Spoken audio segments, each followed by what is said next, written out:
സുഹൃത്തെ, ഒരു നിമിഷം. താങ്കൾക്ക് സ്റ്റോക്ക് മാർക്കറ്റിൽ പണം നഷ്ടപ്പെട്ടിട്ടുണ്ടോ? താങ്കളൊരു ഇൻട്രാഡേ ട്രേഡറാണെങ്കിൽ തീർച്ചയായും നഷ്ടപ്പെട്ടിട്ടുണ്ടാവും.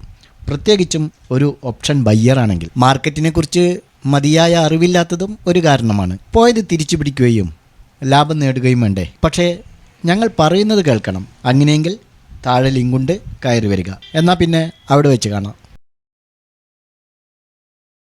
ഇന്ന് വല്ലാത്തൊരു മാർക്കറ്റായിരുന്നു. നിഫ്റ്റിയുടെ എക്സ്പയറി ആയതുകൊണ്ടായിരിക്കാം എന്ന് തോന്നുന്നു.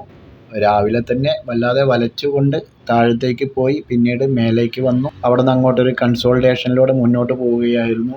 എന്നിരുന്നാലും ഇന്ന് മൊത്തം 7 ലെവലുകളാണ് നമ്മൾ നോക്കിയത്.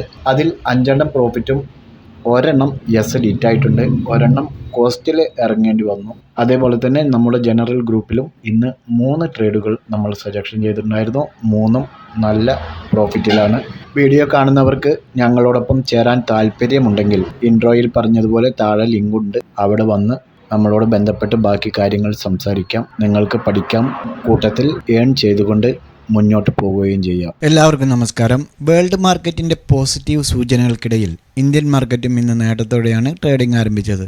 ആദ്യ പകുതിയിൽ ഇടിവിലേക്ക് നീങ്ങിയ ഇൻഡെക്സുകൾ രണ്ടാം പകുതിയിൽ തിരിച്ചു കയറി ഡേ ഹൈയിലാണ് ക്ലോസ് ചെയ്തിരിക്കുന്നത്. സെൻസെക്സ് 227 പോയിന്റ് പോസിറ്റീവിൽ 72,050-ലും നിഫ്റ്റി 70 പോയിന്റ് പോസിറ്റീവിൽ 21,910-ലുമാണ് ക്ലോസ് ചെയ്തിരിക്കുന്നത്. നിഫ്റ്റി ബാങ്ക് ഇൻഡെക്സ് 45,590 എന്ന ഡേ ലോവിൽ നിന്ന് 0.7% ഉയർന്ന് 46,218-ലാണ് ക്ലോസ് ചെയ്തിരിക്കുന്നത്. നിഫ്റ്റിയിൽ M&M, BPCL, ONGC, NTPC, Power Grid Corporation എന്നിവ പോസിറ്റീവിലായപ്പോൾ Axis Bank, Apollo Hospitals, ITC, ഹാൾ, നെസ്ലെ ഇന്ത്യ എന്നിവ മൈനസിലും ക്ലോസ് ചെയ്തു. ഏഷ്യയിൽ ജപ്പാൻ്റെ നിക്കിയും ഹോങ്കോങ്ങിൻ്റെ ഹാങ്സെങ്ങും പോസിറ്റീവായപ്പോൾ സൗത്ത് കൊറിയയുടെ കോസ്പി റെഡിലാണ്. യൂറോപ്യൻ മാർക്കറ്റ് സ്ലൈറ്റ്ലി പോസിറ്റീവിൽ തുടരുന്നു. ഇനി നമുക്ക് നിഫ്റ്റി ബാങ്ക് നിഫ്റ്റിയുടെ സപ്പോർട്ട് ആൻഡ് റെസിസ്റ്റൻസ് നോക്കാം. ബാങ്ക് നിഫ്റ്റിയിൽ ഇപ്പോൾ 46,266-ലാണ് സ്പോട്ട് റേറ്റ്. 46,090 ഫസ്റ്റ് സപ്പോർട്ടും 45,910 സെക്കൻഡ് സപ്പോർട്ടും 45,600 തേർഡ് സപ്പോർട്ടുമായി ആക്ട് ചെയ്യുമെന്ന് പ്രതീക്ഷിക്കാം. അതേപോലെ 46,360 ഫസ്റ്റ് റെസിസ്റ്റൻസും 46,520 സെക്കൻഡും 46,910 തേർഡ് റെസിസ്റ്റൻസുമായി ആക്ട് ചെയ്യാൻ സാധ്യതയുണ്ട്. നിഫ്റ്റി നോക്കുകയാണെങ്കിൽ ഈ ആഴ്ച തന്നെ ആൾ ടൈം ഹൈ ക്രോസ് ചെയ്യുമെന്ന് തന്നെ നമുക്ക് പ്രതീക്ഷിക്കാം. നാളെ സപ്പോർട്ടായിട്ട് 21,875 ആയിരിക്കും ഇമ്മീഡിയറ്റ് ആയിട്ട് ആക്ട് ചെയ്യുക.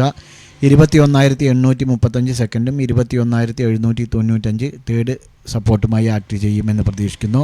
21,960 ഫസ്റ്റ് റെസിസ്റ്റൻസും 22,010 സെക്കൻഡ് റെസിസ്റ്റൻസും 22,055 തേർഡ് റെസിസ്റ്റൻസുമായി ആക്ട് ചെയ്യാൻ സാധ്യതയുണ്ട്. ഇനി ഇന്നലെ പറഞ്ഞ 2 സ്റ്റോക്കുകളിൽ ആദ്യത്തേത് ലേറ്റൻ വ്യൂ ആണ്. ലേറ്റൻ വ്യൂ 527-ലായിരുന്നു ബൈ എൻട്രി പറഞ്ഞിരുന്നത്. ഇന്ന് ഓപ്പൺ ചെയ്തത് 524-ആണ്. 527 ടച്ച് ചെയ്തുകൊണ്ട് തന്നെ നമ്മൾ എൻട്രി എടുത്തിട്ടുണ്ടാവും. പക്ഷേ 530.70 ഹൈ ക്രിയേറ്റ് ചെയ്തിരിക്കുന്നത്. അവിടെ നിന്ന് അങ്ങോട്ട് താഴെ വരികയാണ് ചെയ്തത്. രണ്ടാമത്തേത് UPL ആണ്. UPL 483-ലാണ് ബൈ എൻട്രി കൊടുത്തിരുന്നത്. 486.90 ഓപ്പൺ ചെയ്ത് തന്നെ. പിന്നീട് അവിടെ നിന്ന് അങ്ങോട്ട് താഴെ വന്നിട്ടില്ല.